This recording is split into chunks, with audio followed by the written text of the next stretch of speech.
Hello everybody, how are you guys today? Today with a really nice video. This is going to be proving Fermat's last theorem at n equals 3. So for all values of n is actually really hard to prove. So I'm taking it step by step and I'm proving it at n equals 3 first. So this entire video would be taken in one take. I don't want to pause because I don't want to mix around anywhere. But it basically says that the formula x cubed plus y cubed equals z cubed has no non-zero integer values, meaning that there is not an integer number you can place in here. Integer number means it doesn't have any, it's not a decimal, it's not 2.5, it's not 3.33, it must be whole, so it ends in 0.0. So there is no whole number integer values for this equation. Now, how do we prove this? We're going to start by writing something. We're going to write that what is it? We're going to write that z prime cubed equals to negative z. I probably need to make my handwriting smaller because such a small margin to fit this. So what this allows us to do is it allows us to write x cubed plus y cubed plus z prime cubed equals to 0. Now what we're going to start by doing is we're going to start that assuming that this is true, that there are non-zero integer values, and we're going to continue from there, and we're going to actually see that there isn't, and I'm going to show you why. So first thing you have to know is, oh, I completely forgot about these rules, is we're just going to have this here for now. We're going to go over some rules. So the GCD of AB, I'll write it down as just AB. And if the GCD of A and C is 1, that means they are pairwise coprime. That means, for example, you can have 3 and 5. Their greatest common factor or divisor equals to 1 since they share nothing else, and we call them pairwise coprime. Right. Now, if you have A and C equal to 1, then you have AB, comma C equals to BC. Right? It makes complete sense. There's a long, very aggressive proof for this, but for now we're just gonna assume it's true. It is true though. Don't worry about it. So it's gonna be BC, and we have A comma C equal to 1, and A divides by BC, then A divides by B. Now this one is a bit confusing. This is called a lemma over here. A lemma is basically a formula we prove in hand before that we use later on to prove the actual proof. This only comes as a tool, not something that it's just a tool. Just take it as a tool. It helps us prove the equation that p squared plus 3q squared equals s cubed has these values: p equal to u into u squared minus 9v squared, and q equals 3v into u squared minus v squared. Now this is a proof. I didn't really write it all out because there's no actual reason to, but when you factor this, you get something with complex numbers, and since this is cubed, then these must be cubed, as you see MBC. So you write this one as cubed, and then expand this, and you separate the real from the fake. See, SRFF, separate real from fake, because when you expand this, you get real and fake terms, or imaginary, sorry, and then you end up with these values. So we're going to actually need these later on for our equation. Now, we're going to continue on from this one over here.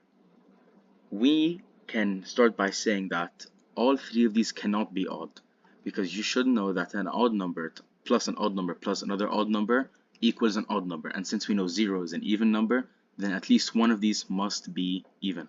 Now, we write without loss of generality, we are going to assume that z is the even number. So we're going to write 2 divides by z, and that z does not divide by y, and that z does not divide by x. Right? This has no actual effect. You can assume that y is even or x is even. I just picked z because why not? It has no actual effect on our solving, regardless of what you choose. Now, since we know that these two are odd, we have odd equals even. So if you do like 3 plus 3, you get 6, which is an even number. These are just some number rules, like number theory rules that you should know. So we can write over here with the fancy bracket, we can write that x plus y equals 2u, and 2u to emphasize that it's an even number, because 2 times an odd number is an even number, since odd equals even, doesn't matter. So do x minus y equals 2v. Right, now solving this using basic system, you get x equals to u plus v, and y equals u minus v. Right, splendid. Now, u and v must have different parity, otherwise it would contradict that x and y are odd, right? We wrote that x comma y equals odd, right? And u and v must be different because if you have odd, odd, you have even. If you have even, even, you have even. And if you had odd, even, you have odd. So u and v must be different parity. So you can say that u comma v are one by pairwise coprime. Pairwise cop, there it is, right? So you can write that. Now you rewrite your equation as negative z prime cubed equals to u plus v cubed plus u minus v cubed. See, I did nothing crazy. I took the values of x, as you can see here, and y, as you can see here. I moved z to the other side, z prime cubed, and I simply substituted. Nothing changed. It's still the same.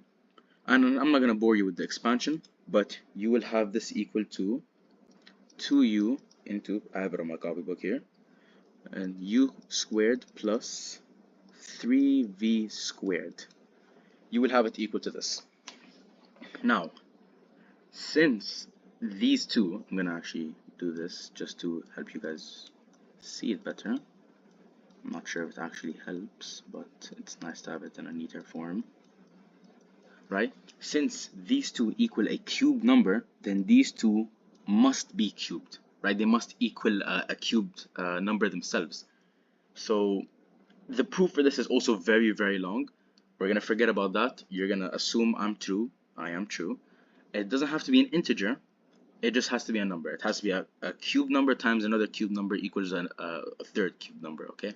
So you'll assume these are true because I said so. So we're going to write that 2u equals r cubed. Since we said they have to equal a cube number, we can write that as, right? And give me a sec.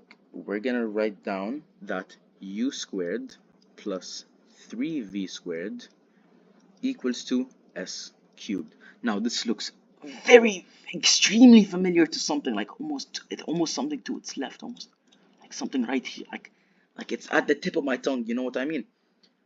It equals the lemma, right? The lemma that I told you about at the beginning of the video. So we're gonna use the lemma for this. We're gonna have that u equals to, I'm gonna choose my own variables as to not get confused. I'm gonna say that u equals e, not Euler's number, e as a variable, into e squared minus 9f squared, close brackets. I'm gonna have that v equals, again, I'm following this, it's copy paste, right? Just different variables. I'm gonna have that v equals 3f into e squared minus f squared, and why not, we'll write what s equals. S equals e squared plus 3f squared. Brilliant, that is perfect. Now we can write that, I believe we can write that r cubed, since we have the value of u, we can write that r cubed equals to 2e into e squared minus 9f squared, right? Nothing unusual, as you can see. I've just rewritten it here. I've just added the 2 because the original lemma does not have a 2 in it. This one does have a 2 from the 2u that transferred over. And then we're going to factor this into 2e into e plus 3f and e minus 3f. Now, excuse me if I'm going a bit slow, but I'm looking down at my copybook quite a lot because it does get pretty confusing. Now, where to carry on from here? We know that, again, since this equals a cubed, right? Since these equal a cubed, then each one of them must be a cubed, MBC, like I wrote in the lemma, right? So we can have 2e equals k cubed. And then we can have e plus 3f equals l cubed, right? And we can have e minus 3f equals to m cubed. And if we write this down in a system and we add all of these up, we get k cubed plus l cubed plus m cubed equal to 0. Wow, absolutely brilliant. Now we know that if we're gonna carry on to here, we know that the absolute value of z cubed equals to r times s cubed as well. These two are cubed. So where did I actually pull that out of? Sorry. We have z cubed over here equals these two, and then we have it equal to these two, as you can see over here, and then there. And since these are those, and it equals this, right? So we can write this down. Now, what did we write r as? If you recall, we wrote r over here as these over here, and we took the cube root. If we just did, for example, we took the cube root and then we multiply them all out to find the value of r, we would actually just get KLM cubed as well, also cubed. You get KLM cubed. So you can write z, absolute value of z cubed, equals s KLM cubed. Now what does this strictly say, right? What does this say? It says that KLM cubed is smaller than z cubed. So z, I will write the absolute value of z, is greater, not even equal to, just greater than k, comma l, comma m. So what does this say? We have found a new set of solutions that went from x, y, z to k, l, m, but these are greater than, and we only used correct steps, we only used factual steps, but we found an exact same formula solution where x, y, and z are greater than k, l, and m, and we can say that via contradiction of infinite descent, that if we kept doing this, we would get a new set of things, and a new set of things, and a new set of things, right? And we said that these must be non-zero integer values that, well, they're positive. Don't worry about it. DWBI, TLP, or whatever. Don't worry about it. They must be positive. And if we keep doing this and we keep decreasing, you know that when you subtract from, we can say by example 1, when you subtract 1, so it can say an integer, from any number, it will eventually hit 0, and then it'll eventually hit negative numbers. So what we can say is, if we assume this formula is true, then we get fake results, we get impossible results. So this formula must be false. Wow, ladies and gentlemen. Now, the thing about Fermat's last theorem is that the actual proof for it, for the formula, I'll show you over here. This is probably not for later, because this takes a long time, right?